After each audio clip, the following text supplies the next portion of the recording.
One day in late summer of 1571, an unusual procession moved along from Schloß Trachselwald toward Grünenmatt, and further past Ramsay and the Vegesen Heights toward Bern. An armed man led a horse by its reins. Behind the horse was a second armed man.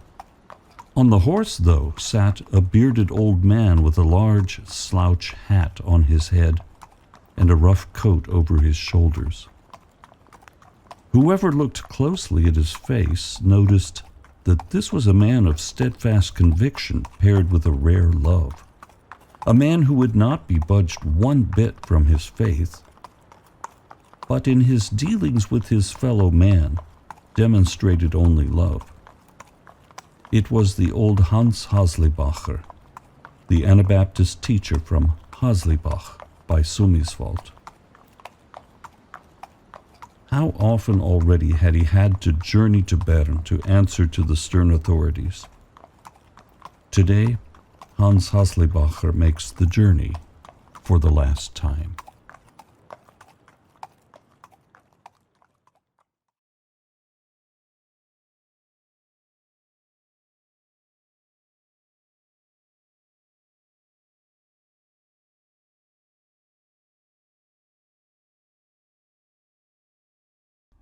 Schloß Trachselwald was a place of captivity. At one point in history, the castle keep was purposed to hold exclusively Anabaptist prisoners. The conditions were wretched and inhumane. They were intended to be. Within the massive stone walls of the tower, it was as cold as death. The chill was unrelenting. It was never warm here. There was never a respite.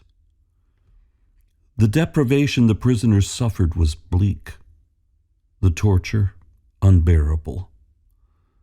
The pain and frigid darkness of this place engendered only deep foreboding and silent despair. For many, Schloß Trachselwald was the final station of their earthly passage. They did not leave its imprisonment alive. They perished here. But those Anabaptist believers did not die without hope. By faith, they knew there was something far better awaiting them outside the walls of this earthly prison. Beyond its locked gate lay the eternal paradise of heaven. Amid the anguished cries and pleading prayers of their captivity, that hope, that faith, was their warmth and light.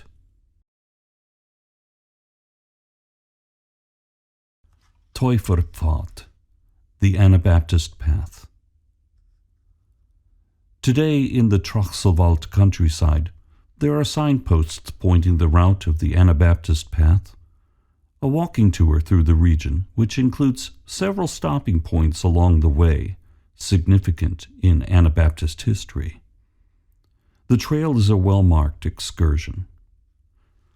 But to travel the spiritual path the early Anabaptists walked was not so at all. It was an unmarked way filled with many unknowns.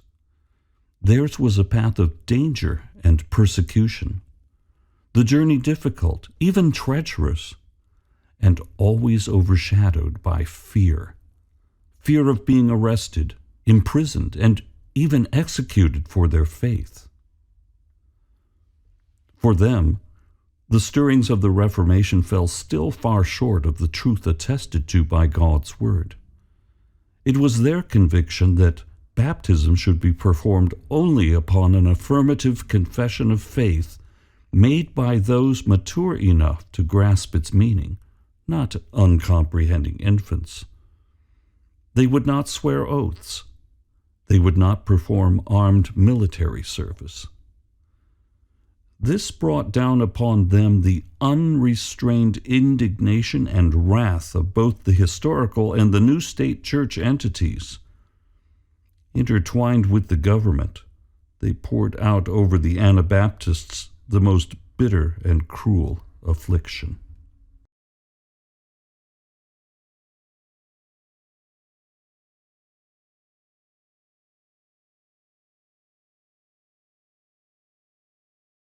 Situated atop the crest of a prominent hill, Schloss Trachselwald portrays an authoritative presence to the surrounding countryside.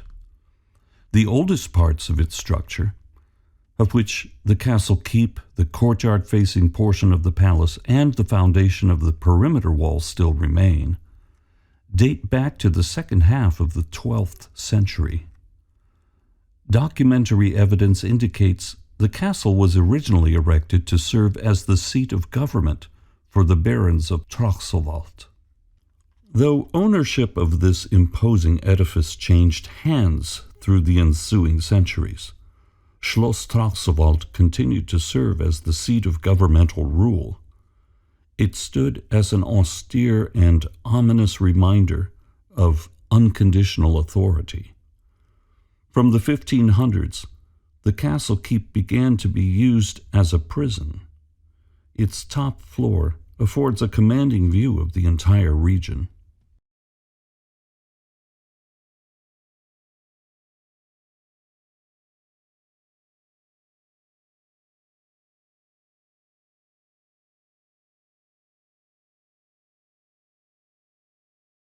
A nighttime Anabaptist gathering in Auwald near Zurich is broken up. Just as this naive color illustration depicts, one can easily imagine a similar secret gathering in Emmental. The congregation gathers around a huge Bible. The brother who is reading is offered the light of a candle by another brother. In the background, the militia soldiers approach to break up the assembly and capture the participants. To believe as an Anabaptist was a crime. Around 1537, Sumiswald bailiff Nikolaus Zurkinden wrote, "I witnessed how here an 80-year-old woman and her daughter, a mother of 6 children, were led to their deaths for no other reason than that they rejected infant baptism in accordance with the well-known doctrine of the Anabaptists." Anabaptists would be better off begetting puppies and calves, since they do not allow their children to be baptized, sneered Heinrich Summerer, the Sumiswald parish priest, in a Sunday sermon in 1532.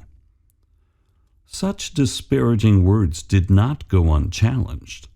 Hans Haslibacher, a farmer from the village of Kleineck, stood up and answered Summerer back as he preached from the pulpit, completely disrupting the service.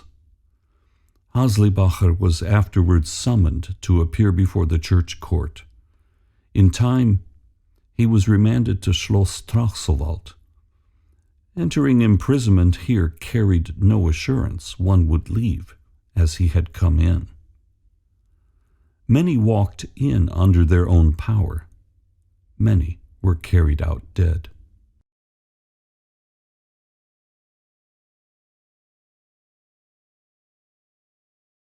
From the 16th to the 18th century, a multitude of Anabaptist prisoners languished in the prison cells of the Schloss Trachselwald Tower. Incarceration itself demanded great endurance, but the physical conditions were so dreadful, so horrendous. This gave rise to much sickness and suffering, even death. Prisoners had no contact with the world beyond the tower walls.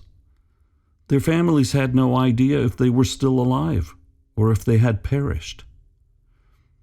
Besides the standard miserable prison cells, in one of the upper floors, ironically situated behind a beautiful ornate window frame, were the Mörderkästen, the killer boxes, reserved for those prisoners deemed to be non-compliant.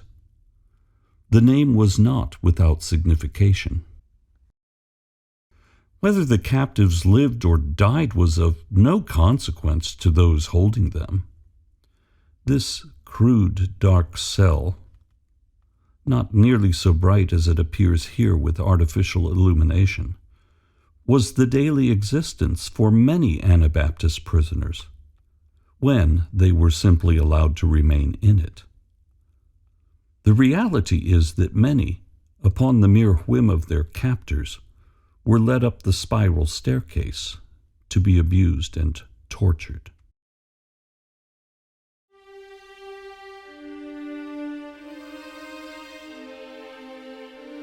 The Mörderkästen, the killer boxes, worked their wrath. Some Anabaptists survived. Many did not. Some were removed from the affliction of Schloß Trachselwald only to be executed elsewhere. Such was the case with Hans Haslebacher, beheaded in Bern, the last Anabaptist to have the sentence of death passed upon him and to be executed, but certainly not the last to perish from punishing persecutions. And others had trial of cruel mockings and scourgings, yea, moreover of bonds and imprisonment. They were stoned, they were sawn asunder, were tempted, were slain with the sword. They wandered about in sheepskins and goatskins, being destitute, afflicted, tormented, of whom the world was not worthy. They wandered in deserts and in mountains and in dens and caves of the earth. Hebrews 11:36-38.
Still, the Anabaptists carried on in faith. They knew what the Apostle Paul meant when he wrote, "For I reckon that the sufferings of this present time are not worthy to be compared with the glory which shall be revealed in us." Romans 8:18. Though chains might bind them for a time, the day would come when the earthly bands would be loosed, and they would enter into glory. Ultimately, they knew.